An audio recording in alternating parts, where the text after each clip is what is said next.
Video penganiayaan warga berdurasi 2 menit ini beredar luas di media sosial. Sejumlah orang terlihat tengah menganiaya seorang warga.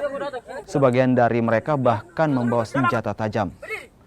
Atas kejadian ini, pihak kepolisian tengah melakukan penyelidikan. Dugaan sementara penganiayaan ini dilakukan di salah satu kampung yang ada di Kabupaten Maibrat. Situasi saat ini di wilayah hukum Polres Maibrat masih aman terkendali. Aktivitas dan kegiatan masyarakat masih berjalan normal seperti biasa. Kemudian terkait dengan video yang beredar di media sosial, kami sampaikan bahwa itu kejadian bukan di Kampung Kisor melainkan di kampung lain, yaitu di Kampung Aisyah, Distrik Aifa Timur. Jadi kami akan terus mendalami video tersebut